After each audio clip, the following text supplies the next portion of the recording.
preocupes, que lo harás bien. Tienes el don de la enseñanza y has estudiado en el seminario. Así que, relájate. Sí. Betsy me dijo, te ayudaré con la traducción.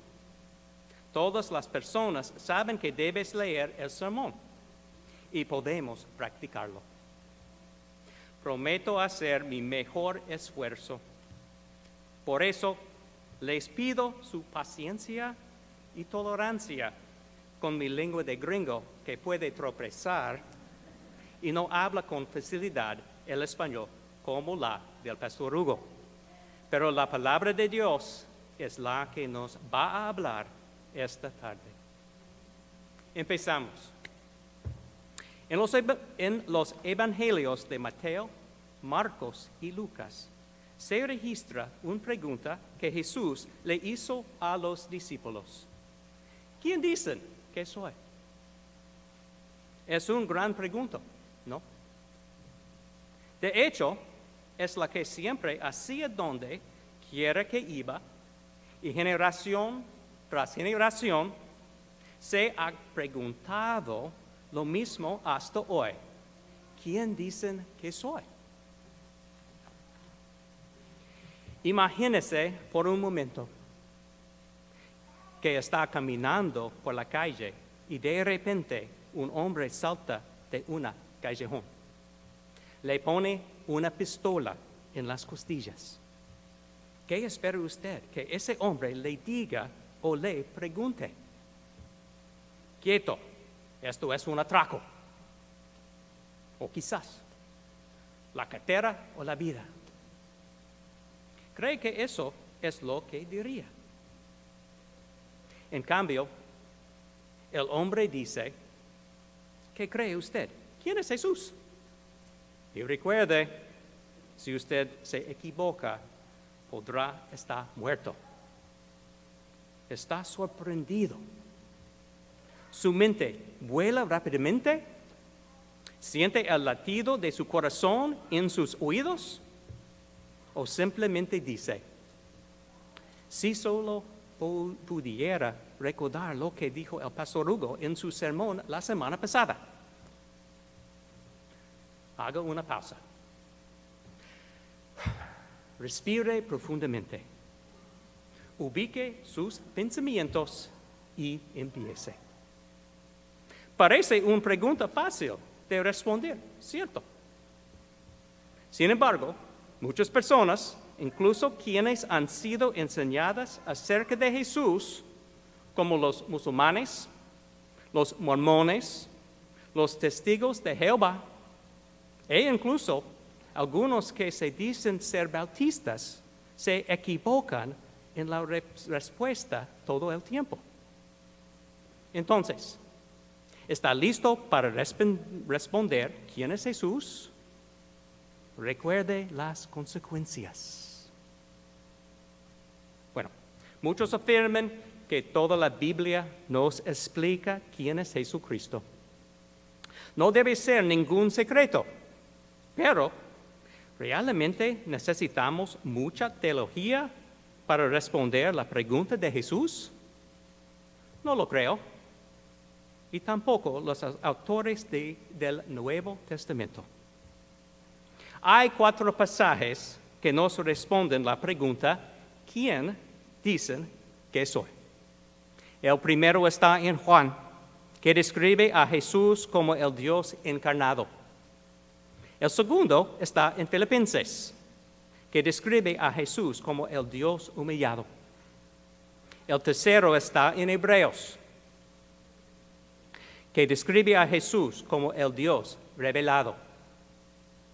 Y el último está en Colosenses, que describe a Jesús como el Dios creador. Hoy, nuestro enfoque está en Colosenses. Antes de hablar de este pasaje, permítame darle algunos antecedentes. Ni la Biblia ni la historia registra que Pablo estuvo alguna vez en la ciudad de Colosas. Él escribió esta carta en algún momento de su vida, entre los años 60 y 62, mientras estaba preso en Roma. Escuchó que había falsos maestros en la iglesia que enseñaban cuentos de fantasía, corrompiendo el evangelio. Enseñaban que los ángeles debían ser adorados y honrados, siendo esa la raíz que los expertos llaman la herejía de los colosenses. Algunos de esas enseñanzas cuestionaron afirmaciones cristianas acerca de la deidad de Cristo. Pablo escribió a los colosenses para ayudarles a entender mejor la supremacía de Jesucristo en la creación y la redención. Los eruditos consideran este pasaje como la declaración más pura y más corta de la deidad de Jesucristo, que se encuentra en el Nuevo Testamento. ¿Quién dicen que soy? Pablo dice, eres Jesús, Supremo Dios. Por favor, vamos a estar de pie y leamos juntos la Sagrada Escritura. Gracias. Él es la imagen del Dios, el primogénito de toda creación, porque en Él fueron creadas todas las cosas, tanto en los cielos como en la tierra, visibles e invisibles, ya sean tronos o dominios o poderes o autoridades. Todo ha sido creado por medio de Él y para Él. Y Él es antes de todas las cosas, y en Él todas las cosas permanecen. Él es también la cabeza del cuerpo, que es la iglesia. Él es el principio, el primogénito de entre los muertos, a fin de que Él tenga en todo la primacía, porque agradó al Padre que en Él habitara toda la plenitud de la deidad, y por medio de Él reconciliar todas las cosas consigo, habiendo hecho la paz por medio de la sangre de su cruz, por medio de Él, repito, ya sean las que están en la tierra o las que están en los cielos. Oremos. Señor, eres digno de toda nuestra adoración, alabanza y honra. Le agradecemos por unirnos a nosotros como tu gente en un solo corazón y mente. Es nuestro deseo conocerte mejor cada vez que estamos juntos. Por favor, haz que nuestros corazones sean sensibles al Espíritu Santo y que nuestras mentes estén atentos a tu palabra de verdad. Guíanos mientras estudiamos este pasaje esta tarde. Pedimos esto en el nombre que es sobre todo nombre, Jesucristo. Amén. Por favor, pueden sentarse. Empecemos. Primero, quiero llamar la atención en versículos 13 y 14. Pablo está dando gracias a Dios, el Padre, y le agradece por rescatar a los creyentes en Cristo Jesús. Es decir, usted y yo, desde el dominio de las tinieblas. ¿Qué es este dominio de las tinieblas? Es rebelión, incredulidad, pecado, fariseísmo, religión basada en obras inútiles para merecer el favor de Dios. Son conceptos erróneos de las tradiciones religiosas y mentiras que rodean la naturaleza de Jesucristo. Efesios 6:12 nos dice que es el reino de Satanás y sus demonios. Somos de Satanás si no somos parte del dominio de la luz Jesucristo. Pablo da gracias al Padre por convertirnos en miembros del reino de su amado Hijo, el Redentor, y por ser la propiciación por nuestros pecados. Ahora somos hijos y coherederos del reino. ¿Cómo puede responderle a Jesús su pregunta, ¿quién dicen que soy? Algunas respuestas podrían ser, tú eres la luz, tú eres el pacificador, tú eres el Redentor, tú eres el Hijo amado. Todos son correctos. Pero en Colosenses 1, 15 a 20, Pablo nos explica dos aspectos importantes sobre la deidad de Jesucristo. Primero, Jesús es Dios. Y segundo, Él no se convirtió en un Dios, Él siempre fue Dios. Pablo utiliza los aspectos de creación y redención para explicar la supremacía de Jesús. La creación en los versículos del 15 a 18 y de redención en los versículos 18 y 20. Lo que quiero que examinemos en este pasaje son 7 puntos que Pablo quiere que entendamos acerca de quién es Jesús. 7, por cierto, es un número importante en la Biblia. Se utiliza para significar perfección y plenitud. Por ejemplo, hay 7 días de la creación. Después de eso, no creó nada más. Terminó y su creación fue perfecta y completa. Autores bíblicos usan el número 7 para decir que su lista está completa, perfecta y no carece de nada. Voy a hablar sobre la preeminencia de Jesucristo, primero de la creación y luego de la redención. La preeminencia en la creación. Hay 3 puntos en esta parte. Punto 1. Jesús es la imagen del Dios. Imagen significa una representación exacta. Por ejemplo, la foto en la licencia representa su imagen. Para algunos de nosotros es un pensamiento aterrador. Pero Pablo dice que Dios es invisible. Juan dice que nadie ha visto jamás a Dios. ¿Cómo puede ser Jesús la imagen de algo que es invisible? Lo que Pablo quiere decir es que Jesús es exactamente igual al Dios Padre en su deidad. En Juan 14:9, Jesús dice, el que me ha visto a mí, ha visto al Padre. En otras palabras, Jesús dice, si usted quiere ver a Dios, véame a mí.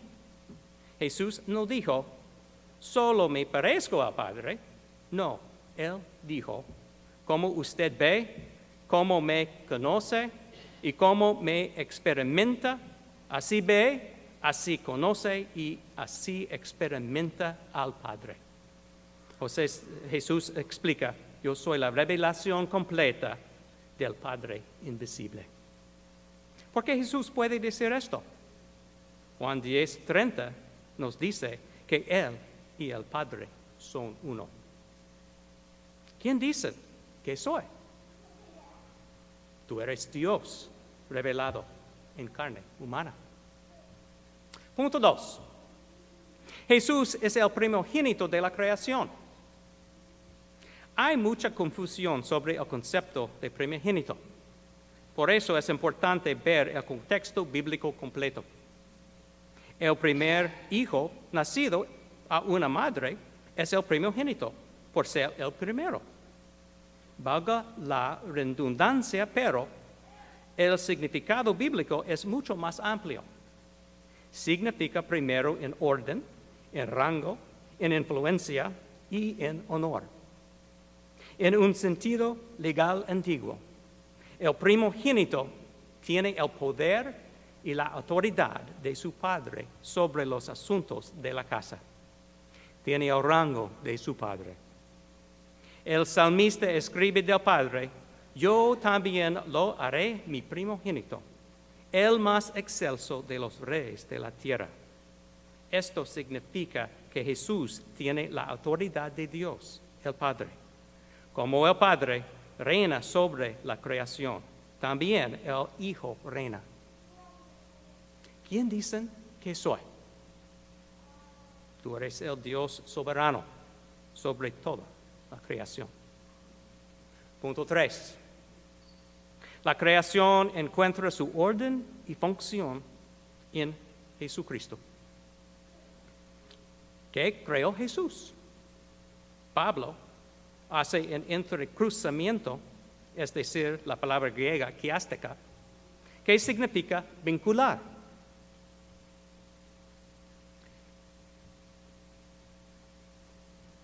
El cielo es invisible con la tierra y visible, es decir, la creación inmaterial con la creación material.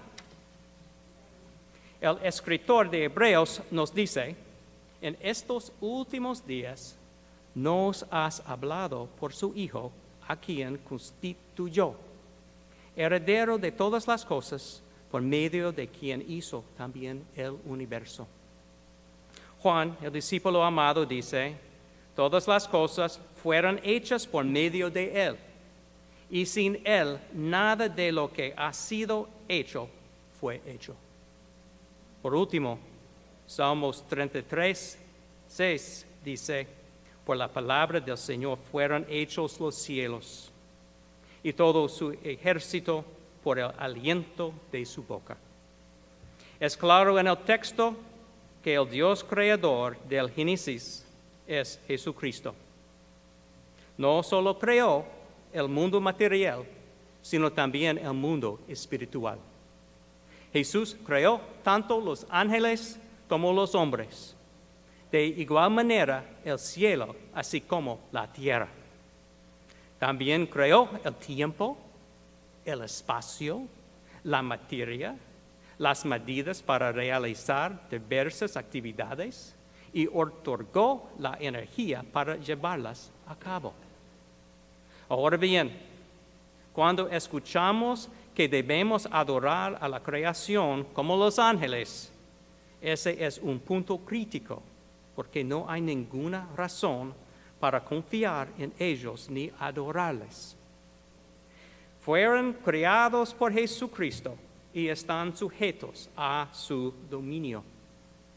No importa la organización o rango que tengan, ángeles, santos o malvados, no tienen ninguna autoridad por encima de Cristo. Porque Jesús creó todo. Lo hizo por su buena voluntad. Lo hizo para su gloria. Lo hizo por ustedes, mis hermanos, su creación más grande. ¿Quién dicen que soy?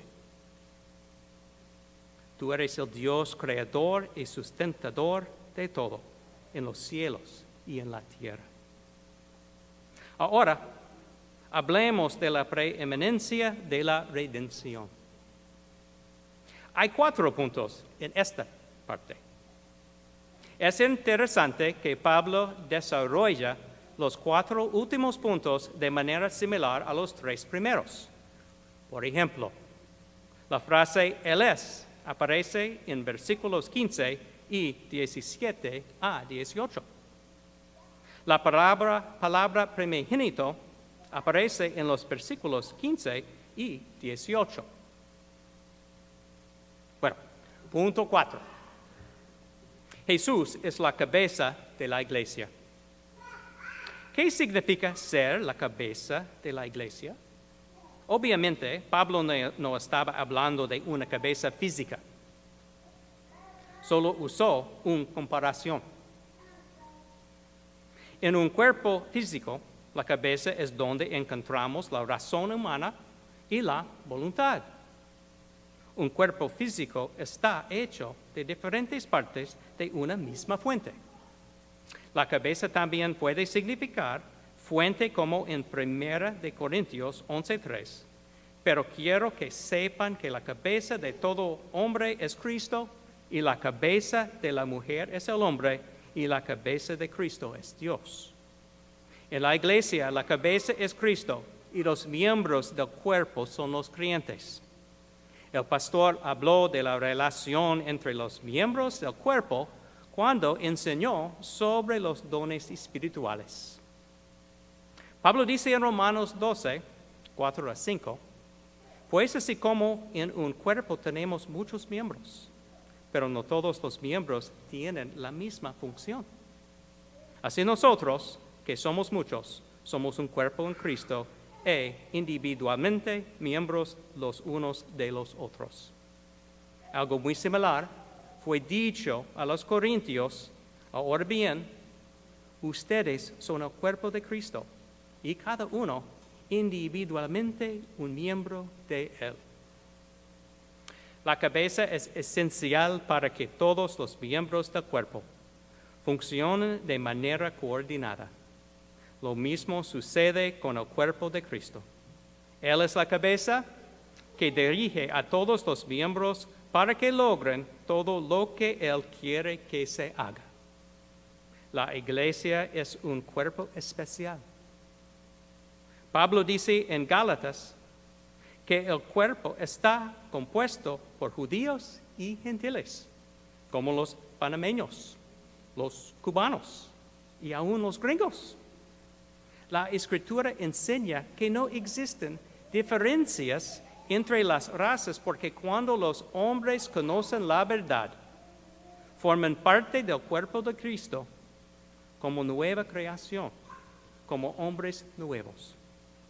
No judíos o gentiles, no latinos, no gringos, no pecadores, sino santos en Cristo Jesús. Tenga en cuenta que ninguna cosa creada puede ser la cabeza de la iglesia. Ningún ángel o santo puede ser el líder o la cabeza. No pastor, no el papa, no la virgen. Ninguna creación puede ser intermediario entre Dios y los creyentes. Por eso, no hay ningún valor o importancia al orar a seres creados, porque por muy exaltados que sean, no son dignos de adoración. ¿Qué dicen que soy? Tú eres el Dios de la iglesia, la cabeza de una nueva pueblo elegido. Punto 5. Jesús es el primogénito de entre los muertos. Al escribir a los Corintios, Pablo dijo, pero ahora Cristo ha resucitado de entre los muertos, primicias de los que durmieron. Jesús, después de su mente física, fue el primero en ser levantado en un cuerpo inmortal.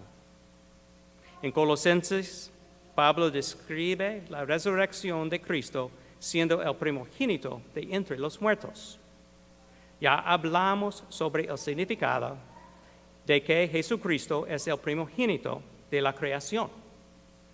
Ahora vamos a hablar sobre el significado de que Jesucristo también es el primogénito de entre los muertos.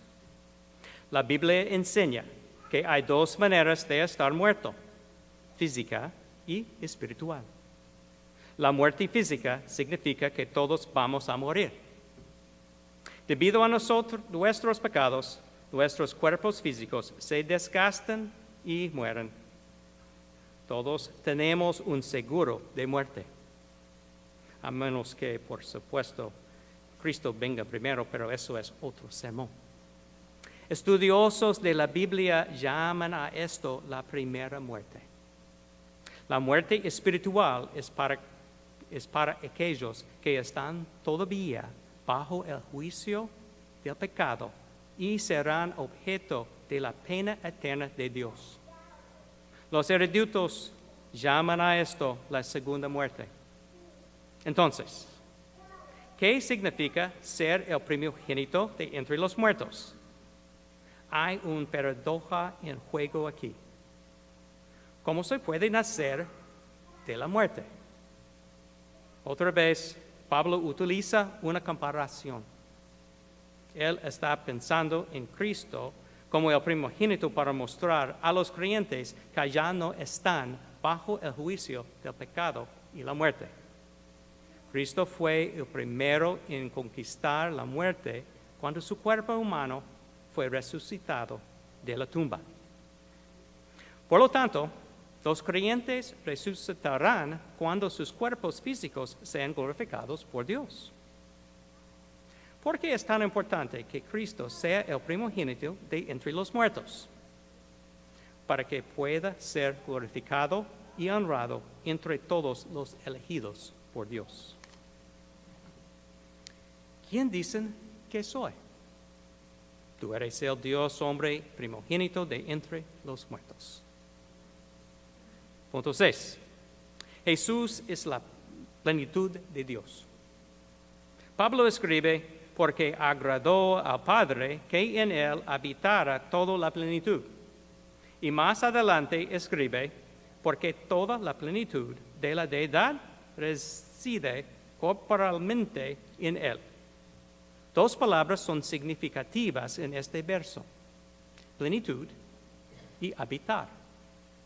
Plenitud significa integridad y cubre todas las características del ser de Dios.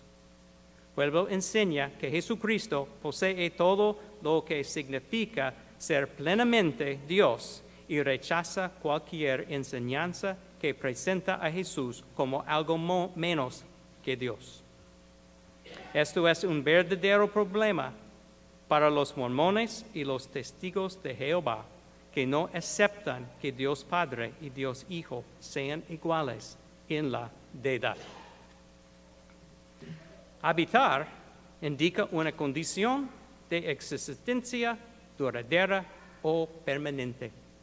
El punto anterior de Pablo fue sobre la humanidad de Cristo y afirma que Jesús, tanto en su cuerpo terrenal como en su cuerpo resucitado, tenía todos los atributos de Dios porque era su voluntad.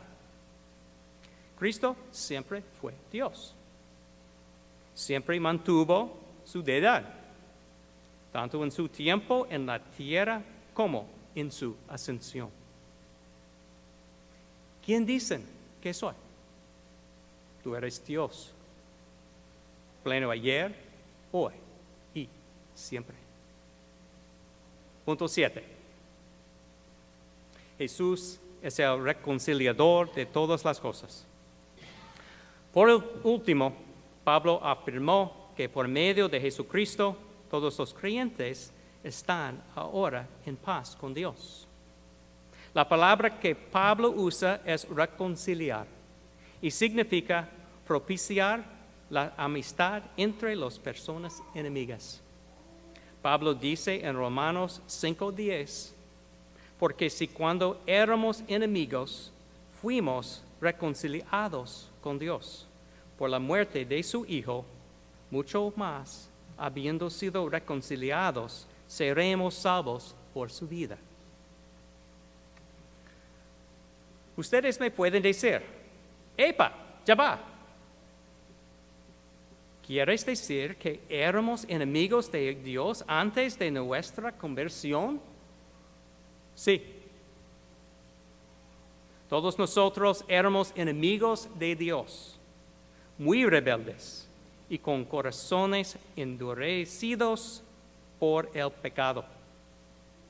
Aquí en Colosenses dice que la reconciliación se produce a través de la sangre en la cruz. Dios declaró la paz sin necesidad de guerras o muertes masivas, sino por la sangre de su Hijo Jesucristo derramada en la cruz. ¡Qué acto tan sorprendente! Pablo usa todas las cosas de manera limitada para referirse a los elegidos y los santos ángeles. Algunos explican de forma errada este versículo para significar que Dios reconciliará a todos los seres humanos. Es una falsa enseñanza llamada universalismo. La Escritura es clara cuando afirma que solo los elegidos están reconciliados con el Santo Dios. ¿Quién dicen que soy? Tú eres el Dios de reconciliación. ¿Qué significa todo esto? Les dejo con 3 pensamientos. En primer lugar, saber que para ser un cristiano verdadero hay que conocer la verdad acerca de Jesucristo. Él es completamente Dios y completamente hombre. En segundo lugar, conocer y rechazar las falsas enseñanzas cuando las escuchamos. Por último, ser capaces de responder la pregunta más básica que ha hecho Cristo: ¿quién dicen que soy?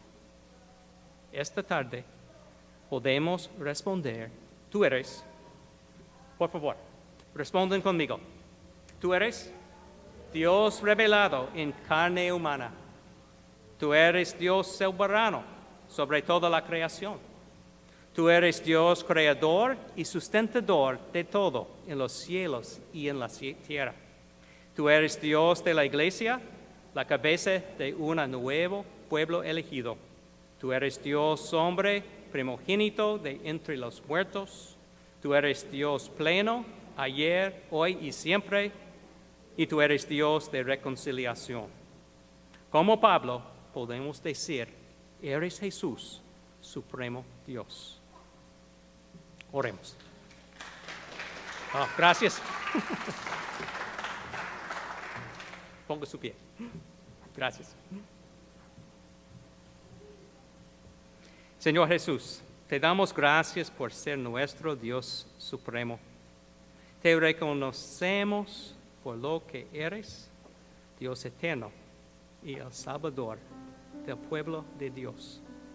Cuando nos vayamos, recordemos quién eres tú, Señor Jesús.